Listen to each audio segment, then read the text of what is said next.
Let me ask you a question before we get started. How many times has your phone lit up, you looked down, and all it said was, "Hey"? And somehow, just that one word made your heart pause, made you wonder, made you lean in just a little bit, not because it said anything, but because you hoped it meant something. Now listen to me closely. That moment right there is not about a text message. It's about value. It's about what you believe that moment deserves from you and what it doesn't. See, life has a way of testing us quietly. It doesn't always come with big decisions or dramatic moments. Sometimes the test shows up small, simple, subtle, one word, no effort, no direction, just enough to get your attention and see what you'll do next. And most people fail that test not because they're wrong, but because they're reacting instead of choosing. Today, we're going to talk about something deeper than texting. We're going to talk about standards, about self-respect, about how the smallest choices train people how to treat you. Because how you respond when no one is watching is usually how your life gets shaped. This conversation is not about being cold, playing games, or acting unavailable. It's about understanding your worth so clearly that you don't abandon yourself for attention. By the time we're done, you're going to see interactions differently. You're going to move differently. You're going to respond differently, not out of fear of losing someone, but out of confidence in who you are. Because when you know your value, you don't guess. You don't settle. You choose. Hey, is a temperature check? Let me slow this thing down right here, because if you miss this part, you're going to misread the whole situation. When someone sends you a simple, "Hey," what they're really doing is not starting a conversation. They're measuring you. They're checking the temperature. Just like you test bathwater with your toe before you step all the way in, that "hey" is a toe in the water. It's cautious, it's low risk. It's designed to see how warm you are without them having to commit anything. Now don't get it twisted. This isn't always malicious. Sometimes it's lazy. Sometimes it's curiosity. Sometimes it's convenience. But regardless of the intention, the meaning is the same. They are gathering information. They want to know how available you are, how fast you respond, how much energy you'll give for very little effort. And the dangerous part is not the message itself. It's how quickly people rush to fill in the blanks with hope. See, when someone sends "hey," they haven't offered direction. They haven't offered purpose.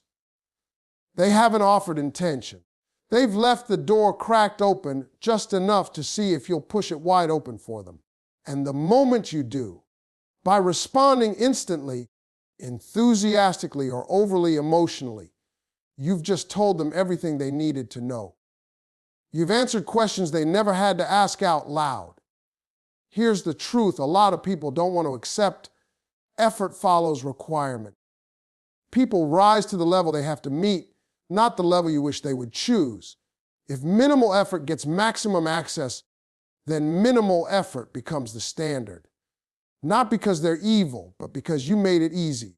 And human nature will always choose the path of least resistance unless challenged by standards. That "A" is a probe. It's a feeler. It's a way of saying, are you bored enough? Are you lonely enough? Are you available enough for me right now? It's not romance, it's not depth, and it's definitely not investment. It's curiosity with an escape plan. Because if you don't respond the way they hoped, they can always say, "I was just saying hey," and disappear without consequence. And here's where wisdom comes in. People who understand their value don't personalize the test. They don't get offended. They don't overthink it. They simply observe. They understand that every interaction reveals something, not just about the other person, but about themselves. How you interpret that message reveals what you believe you're worth. If you believe you deserve clarity, effort, and intention, then you won't rush to reward vagueness. But if deep down you're seeking validation, that "hey" will feel like oxygen. It will feel like proof that you matter. And that's where the trap is set, not by the sender, but by unmet needs inside the receiver. You see, Confident people don't panic at ambiguity. They don't feel the need to rush toward attention. They're comfortable letting silence do the talking. They understand that interest without direction is just noise, and noise doesn't deserve a performance. That temperature check also tests boundaries. It asks, will you lead this conversation for me? Will you carry the weight? Will you supply the substance while I supply the bare minimum? And if you do, you've just signed an unspoken agreement that says you're okay with imbalance, not because you said it, but because you showed it. Now listen carefully. This doesn't mean you ignore everyone who sins. Hey, it means you don't overvalue it. You don't assign meaning where none has been shown. You don't turn potential into promises. You allow people to reveal themselves through consistency and effort, not assumptions and imagination. Because real interest doesn't come disguised as confusion. Real interest doesn't leave you guessing. Real interest moves with intention and clarity. And when someone truly wants to connect, you won't feel like you're being tested. You'll feel like you're being pursued with purpose. So the next time that simple message pops up on your phone, don't let your emotions answer it before your standards do. Pause. Observe. Recognize it for what it is, a temperature check. And remember this, the warmth they feel doesn't come from how fast you respond. It comes from how firmly you stand in your worth. Your response trains his respect. Let me tell you something that will change the way you look at every interaction from this point forward. Respect is not something people suddenly decide to give you one day. Respect is something people learn how to give you based on what you allow, what you tolerate, and what you reinforce. And every response you send, especially in the beginning, is a lesson. You are teaching people how to treat you, whether you realize it or not. Most people think respect comes from explaining themselves, from being extra nice, from proving they're worthy of attention. But respect doesn't come from effort alone. It comes from standards. And standards are not announced. They're demonstrated. The way you respond tells someone exactly how much access they have to you, how much effort is required to engage you, and how seriously they need to show up if they want to stay. When you reply immediately to low-effort communication, when you overextend yourself emotionally for minimal input, when you jump into conversation without clarity or intention, you are not being kind, you are being permissive. And permissiveness doesn't inspire respect. It teaches someone that your time is flexible, your boundaries are negotiable, and your attention is easy to earn. Not because that's who you are, but because that's what your actions are communicating. Here's the hard truth: people respond to consistency, not speeches. You can say you value yourself all day long, but if your responses don't reflect that, your words mean nothing. Respect is built through patterns. If every time someone reaches out without purpose, you reward it with enthusiasm and availability, you are setting a precedent. And once a precedent is set, it becomes an expectation. That's why first impressions matter, not because they define you, but because they train behavior. Early interactions are like laying tracks. Once the train is moving in a certain direction, it's much harder to change the route. So if the foundation is built on imbalance, where one person gives effort and the other gives convenience, that imbalance will show up again and again, just in different forms. And let me make this clear, this isn't about playing games or trying to manipulate anyone. This is about alignment. People who are serious will respect clarity. People who are not will resist it. Your response doesn't force respect, it reveals whether respect is possible. When you move calmly, when you don't rush to fill silence, when you don't compete for attention, something interesting happens. The other person has to decide whether they're willing to rise. And that decision belongs to them, not you. You are not responsible for motivating someone to treat you well. You are responsible for not rewarding behavior that doesn't. A lot of people fear that if they don't respond quickly, don't respond warmly, don't respond enthusiastically, they'll lose the connection. But if respect disappears when you stop overgiving, then respect was never there to begin with. All that was there was access. And access without respect is always temporary. See, people protect what they work for. They value what costs them something. Not necessarily money, but attention, intention, and effort. When you make those things necessary to reach you, you shift the dynamic. You move from being someone to impress to someone to pursue with purpose. And here's the powerful part. The right people won't be offended by your standards. They'll be drawn to them. They'll feel relieved by the clarity. They'll appreciate knowing where they stand and what's required. The only people who get uncomfortable when you stop over giving are the ones who are benefiting from your lack of boundaries. So every response is a message, not just to them, but to yourself. It reinforces what you believe you deserve. When you respond with intention instead of impulse, with calm instead of anxiety, with clarity instead of over-explanation, you are training respect at the deepest level, not through demands, not through ultimatums, but through self-respect that speaks without saying a word. And once respect is trained, everything else changes. The conversations shift, the effort increases. The tone adjusts because people always adapt to the level you consistently require. High-value women don't enter low-effort conversations. Let's get something straight right now because this is where the shift happens. High-value women don't move based on desperation, boredom, or the need to be noticed. They move based on discernment. And discernment means you don't step into every conversation you're invited to, especially when the invitation itself lacks effort. A low-effort conversation is not about the words alone. It's about the energy behind them. It's about vagueness. It's about someone tossing a message into your life with no direction, no intention, no respect for your time, and expecting you to turn it into something meaningful. High-value women don't do that kind of emotional labor for free. They understand that connection is a shared responsibility, not a performance they're supposed to carry on their own. See, when you know your worth, you stop feeling obligated to respond to everything. You stop believing that every message deserves access to you. You stop thinking silence is rude and start realizing that silence is sometimes selective wisdom. Because just like you wouldn't walk into every open door, you don't walk into every conversation, especially ones that show you right away that the effort level is low. Low-effort conversations drain high-value people. They require you to guess, to lead, to fill gaps, to keep things alive that were never breathing in the first place. And high-value women don't confuse potential with responsibility. Just because someone could be interesting doesn't mean it's your job to discover that for them. If they want to be known, they will show up with substance. There's a reason confident women don't rush to respond. It's not arrogance. It's not games. It's presence.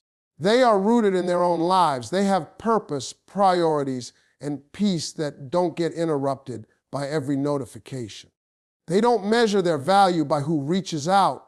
They measure it by how aligned the interaction feels with who they are becoming. And here's the part most people miss. Entering low-effort conversations teaches people that you're comfortable operating below your standard. It silently communicates that you'll meet someone where they are, even if where they are is far beneath where you stand. High-value women don't lower themselves to be accessible. They remain grounded and let others decide whether they're willing to rise. This doesn't mean being cold or unkind. It means being intentional. It means recognizing that not every interaction deserves expansion. Some things are meant to stop at the surface. Some messages are meant to stay unanswered. Some conversations are meant to end before they begin, not out of judgment, but out of self-respect. High-value women also understand that ease is not the same as effort. Just because someone reaches out doesn't mean they're investing. Just because someone is present doesn't mean they're intentional. And just because attention feels flattering doesn't mean it's meaningful. They don't confuse activity with interest or availability with depth. When you stop entering low-effort conversations, something powerful happens. Your energy stays protected. Your standards become visible without you having to explain it. And the people who are capable of meeting you at your level begin to recognize that access to you is earned, not assumed. A woman who knows her value doesn't feel the need to prove she's interesting. She doesn't chase engagement. She doesn't compete for attention. She allows silence to filter out what doesn't belong, and what remains, what steps forward with clarity and consistency, is what deserves her time. This is why high-value women seem calm, unbothered, grounded. It's not because they don't care. It's because they care selectively. They understand that every yes costs them something, and they refuse to spend themselves on interactions that show no return in respect. Effort. Low-effort conversations are easy to enter, but they're expensive to maintain. They cost clarity, they cost energy, they cost self-respect, and high-value women don't pay that price anymore. They choose conversations that feel mutual, purposeful, and aligned because they've learned that how they engage is just as important as who they engage with. How to respond. The power move. Now, this is where the shift really happens, because knowing what something means is one thing, but knowing how to move is where power shows up. The power move is not loud, it's not dramatic, it's not emotional. The power move is intentional. It's responding in a way that keeps you centered instead of reactive, grounded instead of eager, and clear instead of confusing. Most people think power looks like ignoring someone or acting distant. That's not power, that's avoidance. Real power is calm. Real power is controlled. Real power is when you don't abandon yourself just because someone showed up with crumbs. When you respond from that place, you're not trying to impress, prove, or secure anything. You're simply allowing the interaction to reveal its true level. The power move starts with a pause, not because you're playing games, but because you're giving yourself space to respond instead of react. Immediate responses often come from emotion, excitement, curiosity, validation, or fear of missing out. Delayed responses come from choice. They say, I'm present in my own life, and I'll engage when it makes sense, not when I feel pulled. And when you do respond, the tone matters more than the words. The power move is neutral, composed, and direct. It doesn't overshare. It doesn't flirt prematurely. It doesn't rush intimacy. It keeps the interaction at a level that matches the effort given. That's the key, matching energy without lowering standards. A powerful response doesn't try to carry the conversation. It doesn't rush to entertain. It leaves room. Space is powerful because space requires the other person to step forward if they want more. When you remove the pressure to perform, the truth surfaces quickly. Someone with intention will naturally add clarity. Someone without it will fade away. Either way, you gain information without losing yourself. The power move also understands that you don't owe access just because someone reached out. A response is not a reward. It's an evaluation. You're not asking, do they like me? You're observing, do they show awareness, effort, and direction? That shift in mindset changes everything. You move from being chosen to choosing. And here's what most people struggle with: resisting the urge to overcorrect. When someone starts vague, many people feel the need to compensate by being extra warm, extra interesting, extra accommodating. That's not kindness. That's insecurity trying to secure an outcome. The power move is restraint. It's letting the interaction breathe without forcing it into something it's not ready to be. Clarity is part of the power move, but clarity doesn't mean interrogation. It simply means you don't pretend confusion is depth. You allow the other person to show you how they communicate, how they lead, how they express interest. If they can't do that with ease, you don't struggle on their behalf. The power move also protects your emotional energy. You don't attach meaning too early. You don't fantasize based on a few words. You don't project potential onto behavior that hasn't earned it. You stay present. You stay grounded. You stay aware that interest is proven over time, not declared in moments. What makes this response powerful is not that it controls the other person. It controls you. Your expectations stay realistic. Your self-respect stays intact. Your standards stay visible without being spoken. And when you move like that, the dynamic changes. People either rise to meet you or remove themselves, and both outcomes serve you. There's a quiet confidence that comes with responding this way. You're not waiting for permission to be valued. You're not afraid of losing attention. You understand that anything that disappears when you stop over giving was never stable to begin with. The power move is trusting that what's meant to connect with you won't require you to shrink, rush, or perform. And the more consistently you respond from this place, the more natural it becomes. You stop questioning yourself. You stop second-guessing your instincts. You stop chasing clarity and start attracting it. Because power isn't about winning an interaction. It's about never losing yourself in one. Don't confuse attention with intention. This is where most people get emotionally trapped because attention feels good. Attention feels validating. Attention feels like proof that you matter. And when someone reaches out, checks in, or keeps your name popping up on their screen, it's easy to assume that means something deeper is happening. But attention and intention are not the same thing, and confusing the two is how people stay emotionally invested in situations that never move forward. Attention is easy. It costs very little. A message here, a reaction there, a casual check in when someone is bored, lonely, or looking for distraction. Attention can happen without planning, without sacrifice, and without consistency. Intention, on the other hand, requires direction. It requires effort. It requires someone to know why they are engaging with you and where they hope it could lead.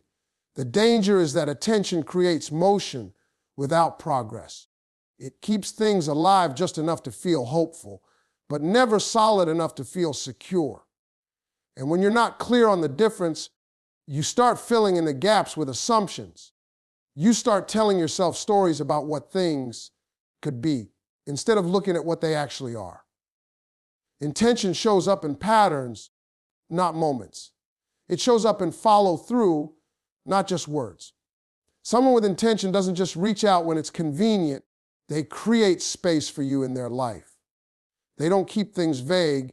They naturally move toward clarity. You don't have to guess what they want because their behavior answers the question for you. Attention, however, is inconsistent by nature. It comes and goes. It spikes and disappears. It makes you feel chosen one day and forgotten the next. And if you're not careful, you start working to maintain it. You start adjusting yourself to stay interesting, available, and relevant. That's when attention becomes a trap instead of a compliment.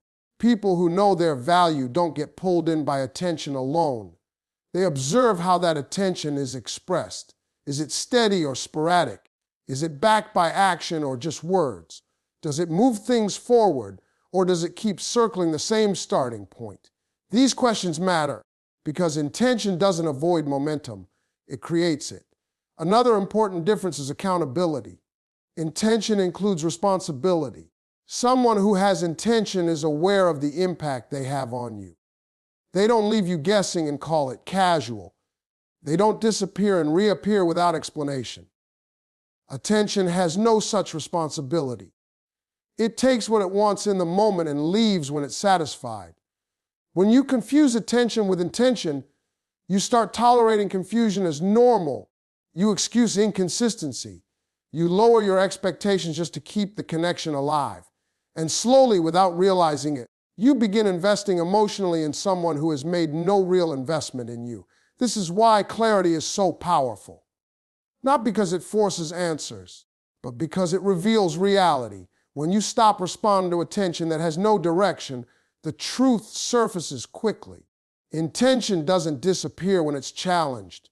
It becomes clearer. Attention fades when it's no longer entertained.